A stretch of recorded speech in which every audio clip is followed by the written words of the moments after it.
Assalamualaikum warahmatullahi wabarakatuh. Alhamdulillah sekali lagi kita jumpa dalam slot PDPR online Yayasan Islam Kelantan untuk mata pelajaran akhlak, dan hari ini insya-Allah kita sambung untuk tajuk yang ke-11 iaitu ikhlas. Sebagaimana paparan di awal tadi, ikhlas itu tidak dapat dilihat dengan mata kasar. Tak nampak gapo-gapo ikhlas tu. Baiklah anak-anak boleh rujuk buku teks akhlak tingkatan 2 muka surat 29 Ad-Darsul Hadi Asyara. Al-Ikhlasu. Ikhlas ya. Al-ikhlasu huwa an turidallah azza wa jalla bi ta'atihi wa la turidu siwahu. Maksud ikhlas mengikut pengarang ni, dia kata ikhlas ialah kita inginkan keredaan Allah Subhanahu wa taala dengan melakukan ketaatan kepadanya dan bukan selainnya. Maksudnya ikhlas ialah kita buat sesuatu hanya untuk mendapat redha daripada Allah Subhanahu wa taala. Kita terutama sekali dalam ibadah. Buat untuk Allah bukan untuk manusia. Jadi lawan sifat ikhlas ni ialah syirik dan riak. Waddidduhu asyirku warriak. Ikhlas satu sifat terpuji, manakala syirik dan riak ni adalah sifat yang amat dikeji.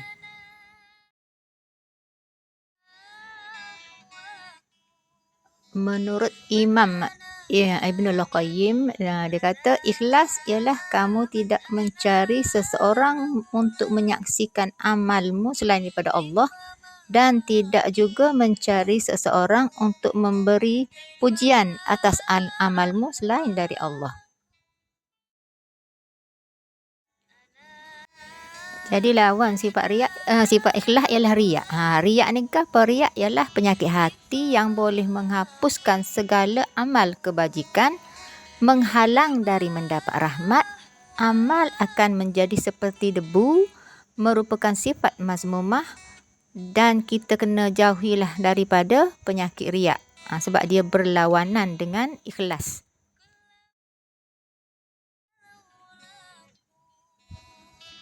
Al-ikhlasu lillahi fil a'mali yarfa'u manzalatal amali ad-dunyawi fayaj'aluhu ibadatun maqbulatun indallahi.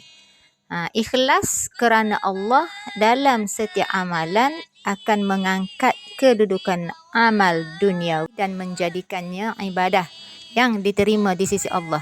Jadi ikhlas dalam amalan. Amalan ialah benda kita buat perkara dunia. Contohnya benda dunia lah. Tapi kerana ikhlas boleh mengangkat menjadi ibadat. Perkara biasa, pekerjaan biasa, harian kita akan bertukar menjadi ibadat sekiranya kita lakukan dengan niat yang ikhlas.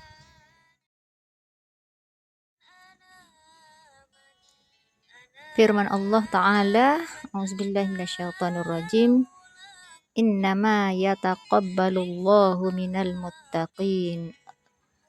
Yang bermaksud sesungguhnya Allah hanya menerima yakni korban dari orang-orang yang bertakwa. Jadi dalil ni membuktikan setiap perilaku kita, perbuatan kita hendaklah disertai dengan keikhlasan.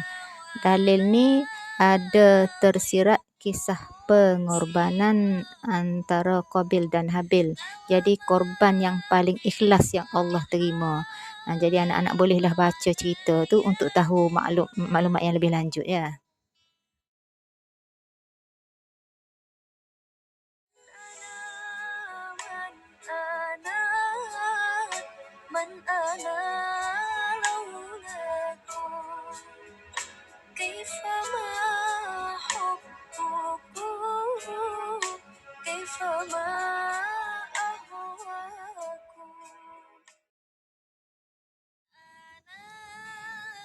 Kemudian Allah Ta'ala juga berfirman, وَمَا أُمِرُوا إِلَّا لِيَعْبُدُوا اللَّهَ مُخْلِصِينَ لَهُ الدِّينَ. Dan tidaklah mereka disuruh melainkan supaya menyembah Allah dengan ikhlas terhadap agama. Ni juga dalil membuktikan setiap amalan ataupun ibadah yang kita buat mestilah disertai dengan niat yang ikhlas, kerana tanpa niat yang ikhlas, amalan tersebut tidak akan diterima di sisi Allah. Sesungguhnya amal ibadah jika ikhlas tapi tidak benar, tidak diterima. Dan jika benar tetapi tidak ikhlas, juga tidak diterima. Hingga amal itu ikhlas dan benar. Apa yang ikhlas adalah apa yang dilakukan kerana Allah, dan amal yang benar adalah berdasarkan as-sunnah.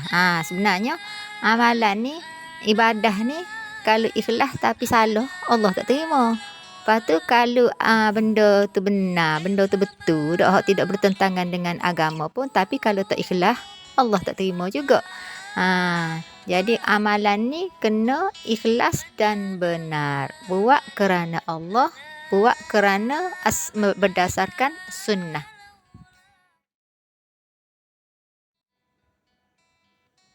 At-tafawutu fil ikhlasi yaj'alu at-tafawuta fil ujuri was-sawabi minallahi ala qadrin ikhlasin niyati lillah. Perbezaan keikhlasan menjadikan berbeza balasan dan pahala dari Allah mengikut kadar keikhlasan niat kerana kepada Allah. Balasan pahala ganjaran daripada hak kita buat amalan kita adalah berbeza mengikut kadar keikhlasan niat kepada Allah. Niat ikhlas tak sungguh-sungguh, tak kuat sikit, pahala pun sikit lah. Kalau niat betul-betul ikhlas, pahala pun banyak juga yang akan diberi oleh Allah.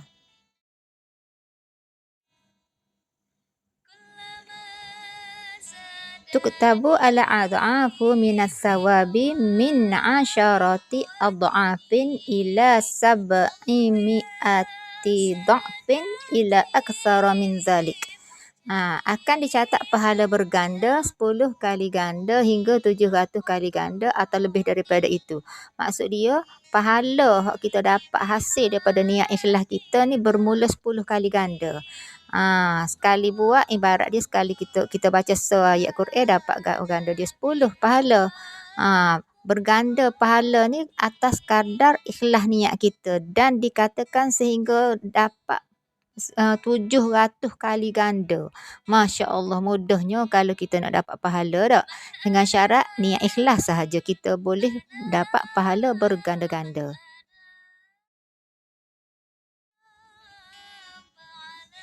Qad awjabal islamu al-muslimina an yakunu mukhlisina. Islam mewajibkan umat dia menjadi orang yang ikhlas. Wajib ni, bukan sunat, bukan harus tak.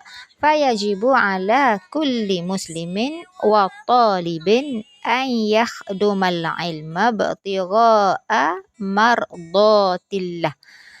Jadi wajib kita Islam ni dan juga pelajar, anak-anak lah pelajar lah tak. Wajib menggunakan ilmu untuk mendapat keredaan Allah. Bila belajar, tujuan dia nak dapat redha Allah, bukan kerana manusia, bukan nak dapat habuan dunia. Jadi wajib kita niat lagu tu.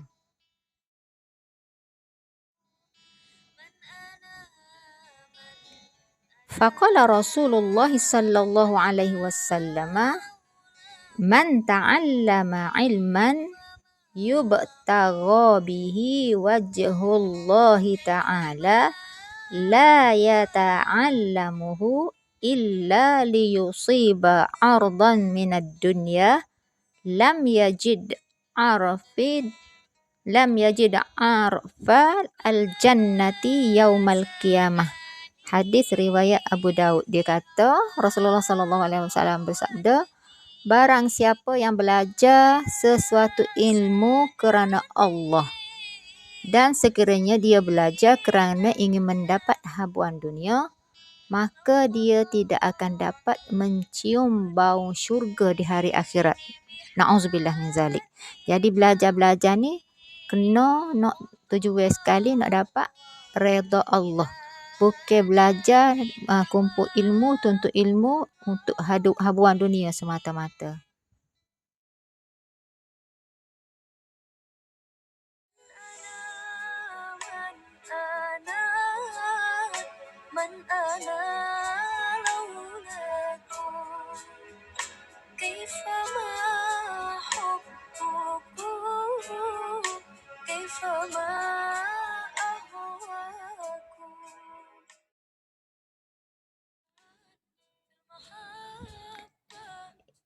Innal a'mala tanqasimu ila salasati aqsam.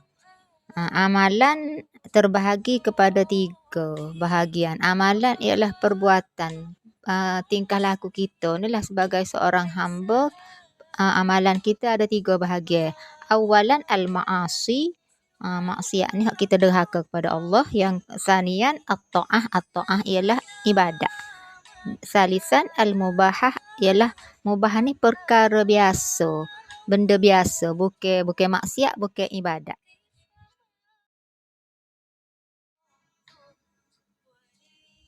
Baiklah kita bincang satu persatu. Dia kata innal a'mala tanqasimu ila salasati aqsam. Amalan ni terbahagi kepada 3. Kita tengok yang pertama dulu, awalat al-ma'asi, perbuatan maksiat. Maksiat ni derhaka. Benda Allah larang, kita buat benda Allah tak suka. Jadi adakah benda maksiat ni kalau kita niat ikhlas ni Allah terima ke tak? Fala tataghayyaru an maudhi'iha bin niyati. Buat maksiat walaupun ikhlas terhadap Allah, Allah tak terima dah. Tidak mengubah kedudukannya dengan niat. Contoh paling mudah gak, curi, niat nak bawa mak ngayuh gi mengerjakan ibadah haji. Boleh ke tak? Tak boleh, sebab mencuri adalah perkara maksiat. Jadi tidak berubah niat dengan walaupun benda tu niat curi nak bawa mak ngayuh pergi Mekah.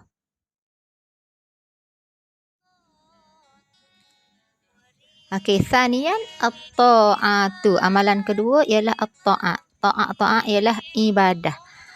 Wa hiya murtabitatun bin niyati ikhlasan wa adamahu. Perkara taat, perkara ibadat ni tak boleh buat main-main. Memang dia terikat dengan niat, sama ada ikhlas atau tidak. Kalau ikhlas Allah terima, kalau tak ikhlas Allah tak terima. Sebab bagi ibadah, bagi taat ni tak boleh main-main kecuali dengan niat yang ikhlas. Manakala perkara yang ketiga pula, amalan yang ketiga ialah al-mubahat. Al-mubahat ialah perkara harus. Fama min syai'in minal mubahati illa tahawwala ila qurbatin bin niyatis salihah wal ikhlasi lillah. Tidak ada sesuatu yang harus, melainkan ia akan menjadi ibadah dengan niat yang ikhlas, dengan niat yang baik dan ikhlas kerana Allah. Perkara harus, amalan biasa akan berubah menjadi ibadat sekiranya niat ikhlas kerana Allah.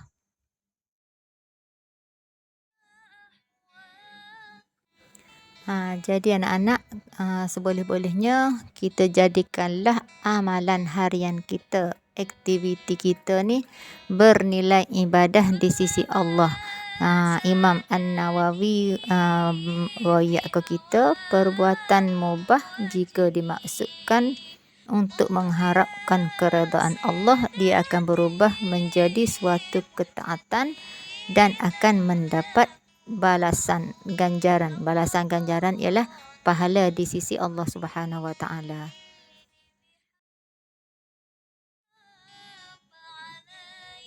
Walil husuli 'ala al-ikhlasil 'amali 'alaika an tattabi'a ma ya'ti. Untuk mencapai ikhlas dalam beramal, hendaklah kita mengikut langkah-langkah ataupun mengikut cara-cara berikut. Ada 3 langkah yang dianjurkan.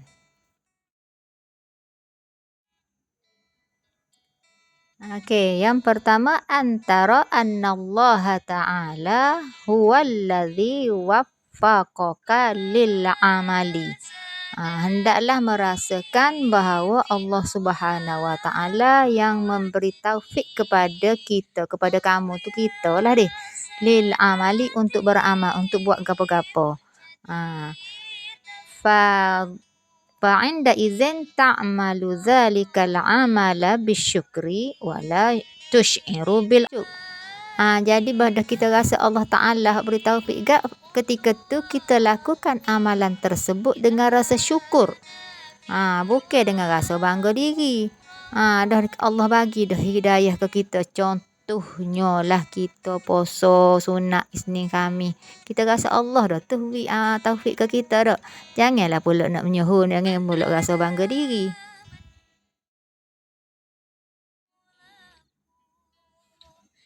Yang kedua pula, antanzura fil amali allazi turidu an ta'malahu hal huwa lillahi ta'ala wa fi ridahu aula. Jadi langkah tadi kita rasa Allah beri taufik hidayah kita. Hak ni pula kita tengok pada amalan yang kita nak buat tu, adakah dia kerana Allah dan dalam keredaannya ataupun tidak. Tengok dulu kita nak buat tu betul tak? Allah suka ke tak?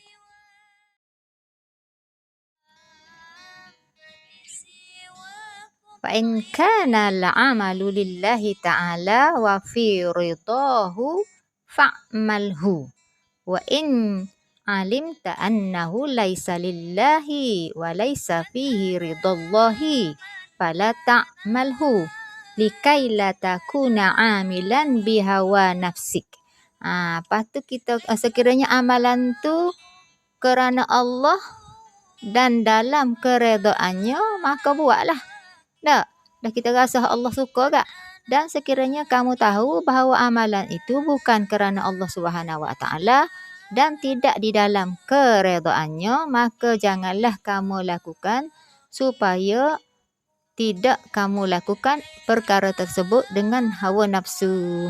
Jadi kita perhati tilik kelih, tengok molek benda kita buat tu adakah kerana adakah akan mendapat redha Allah ataupun tidak.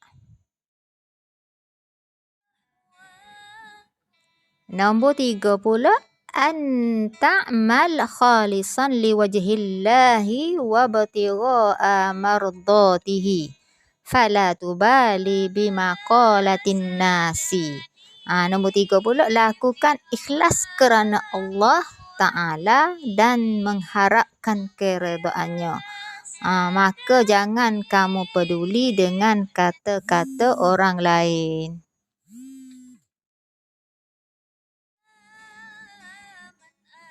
Jadi untuk mendapat keikhlasan beramal, hendaklah kita mengikut langkah-langkah berikut. Ada 3 langkah yang dicadangkan.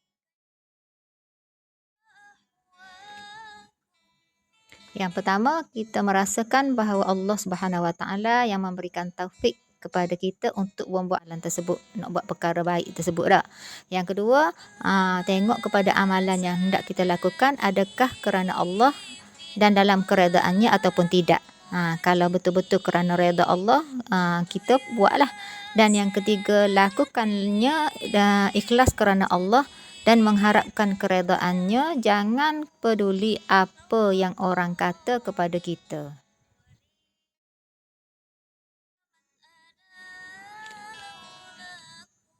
Gambaran keikhlasan ni ialah sebagaimana orang yang berjalan di atas pasir. Tidak terdengar suara langkahnya, akan tetapi terlihat bekas jejaknya. Jalan atas pasir tak bunyi, tapi bekah tak.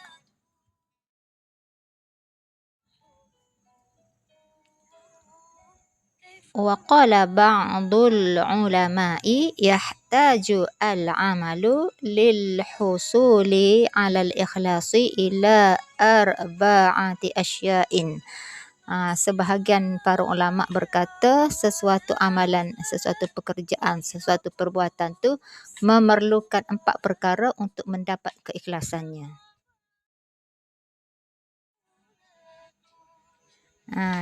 Yang pertama, al-ilmu qabla bad'ihi. Ilmu sebelum kita memulakannya. Nak buat apa-apa kena ada ilmu dulu. li'anna al-amala la yasluhu illa bil ilmi. Kerana amalan itu tidak sempurna kecuali dengan ilmu. Fa innal amala bi ghairi ilmin kana ma yufsiduhu aktsara mimma yuslihuhu. Amalan tanpa ilmu akan mengakibatkan lebih banyak perkara yang merosakkan dari perkara kebaikan. Jadi hak mula-mula sekali ni kita kena nak buat gapo-gapo kena ada ilmu, kena ada pengetahuan dulu dak. Sebab tanpa ilmu amalan tu akan jadi rosak. Lebih banyak benda yang merosakkan daripada kebaikan. Bahaya deh beramal tanpa ilmu. Wa kullu man bi ghairi ilmin ya'malu a'maluhu mardudatun la tuqbalu. Dan sesiapa ataupun setiap orang yang beramal tanpa ilmu, maka amalnya tertolak, tidak diterima. Letih, sia-sia buat gapo-gapo tak dapat. Hanya bolehnya ialah letih sajalah. Tak, jadi awas amal tanpa ilmu.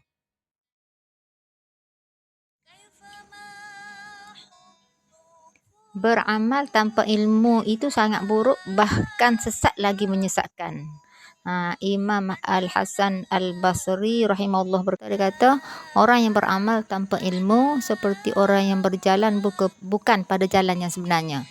Orang yang beramal tanpa ilmu hanya membuat banyak kerosakan dibandingkan mendatangkan kebaikan. Jadi hendaklah kamu menuntut ilmu dengan bersungguh-sungguh, namun jangan sampai meninggalkan ibadah. Gemarkanlah pula beribadah, namun jangan sampai meninggalkan ilmu. Kerana ada golongan orang yang rajin ibadah, namun mereka meninggalkan belajar. Tak boleh. Dua-dua kena ada, belajar pun kena buat, ibadah pun kena buat.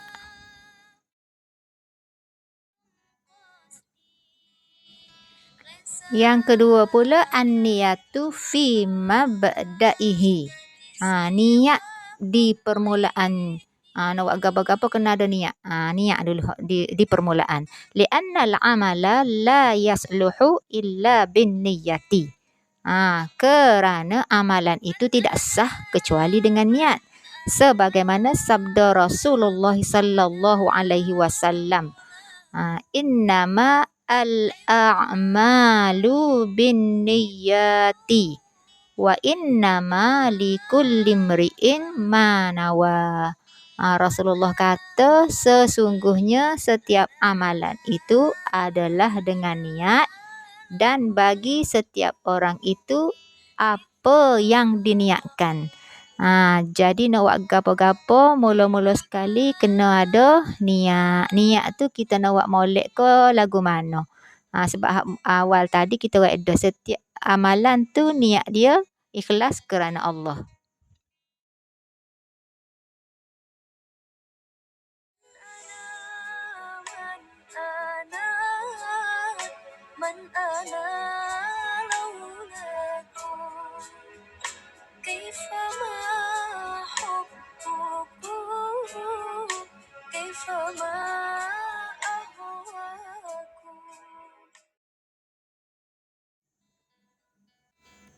Jadi niat tu penting dah.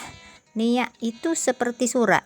Salah tulis alamat akan sampai salah tempat. Niat tu penting sekali dah.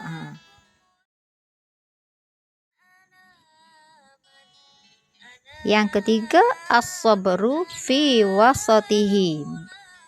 Bersabar semasa melakukannya.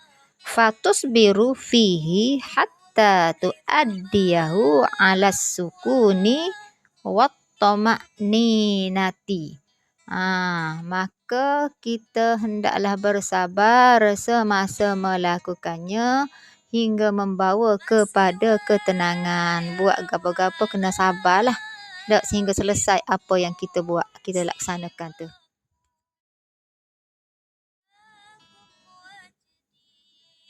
Dan yang keempat pula al-ikhlasu 'inda faraghihi. Ikhlas setelah selesai melakukannya. Li'anna al-amala la yuqbalu bi ghairi ikhlasin, kerana amalan tidak diterima tanpa ikhlas. Jadi nak melengkapkan amalan perbuatan kita ni kena ada 4 perkara. Bermula dengan ilmu sebelum kita buat gapo-gapo. Yang kedua, bila ada ilmu, niat pula, ikhlas kedok. Yang ketiga, sabar. Dan dilengkapkan dengan ikhlas.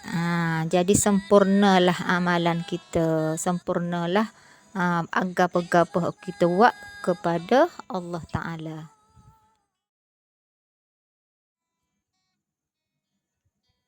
Ikhlas merupakan rahsia antara Allah dan hamba.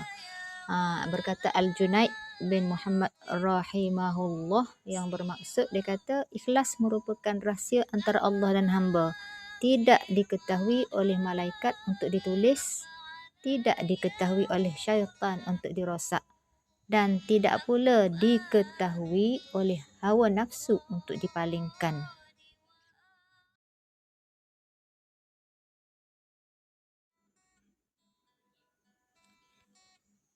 Semuanya kerana niat ikhlas ataupun tidak. Berapa banyak amalan kecil menjadi besar kerana niat, dan berapa banyak pula amalan besar yang menjadi kecil juga disebabkan oleh niat kita.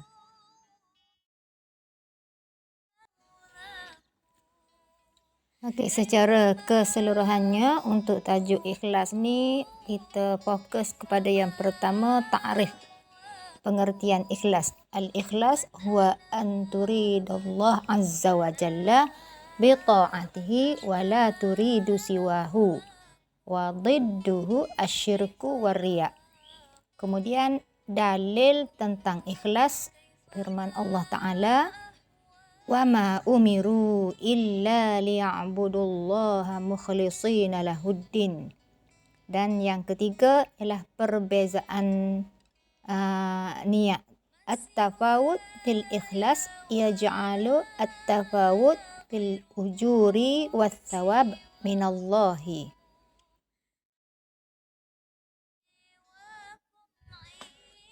Kemudian aqsam al-amal, pembahagian amalan ada 3, al-ma'asi, at-ta'ah, al-mubahah. Dan yang terakhir, untuk capai ikhlas, lil husul ala al-ikhlas yahtaju ala arba'ah asya'. Yang pertama, al-ilmu qabla bad'ihi. Yang kedua, an-niyatu fi mabda'ihi. Yang ketiga, as-sabru fi wasatihi. Dan yang keempat, al-ikhlasu inda faraghihi.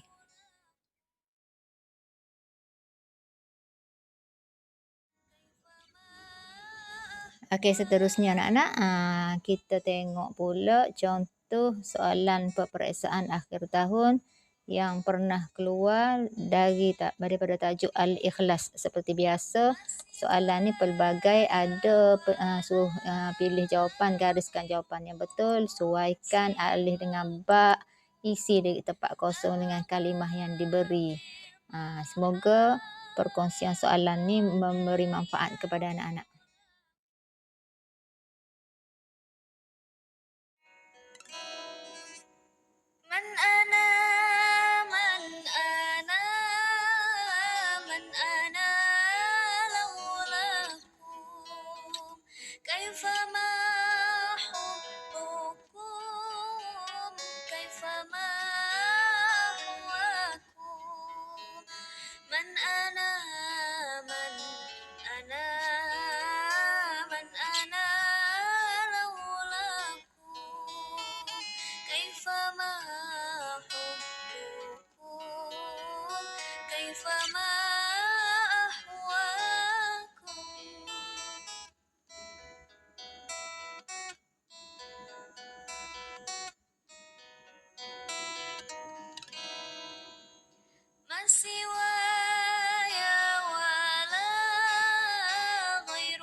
أنتم أنتم مرادي وأنتم قصدي ليس أحد في المحبة سواكم عندي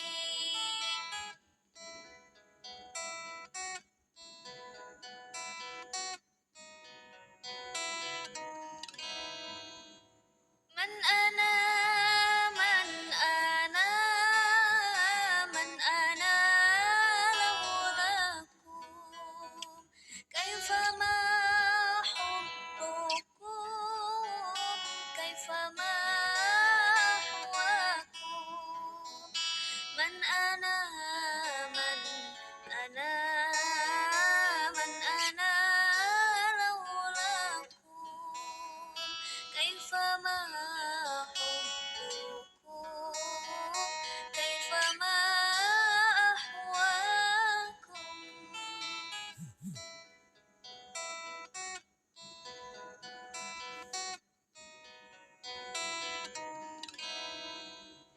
كلما زادني في هواكم وجدي قلت يا سادتي مهجتي تفداكم لو قطعتم وريدي بحد ماضي قلت والله أنا في هواكم راضي.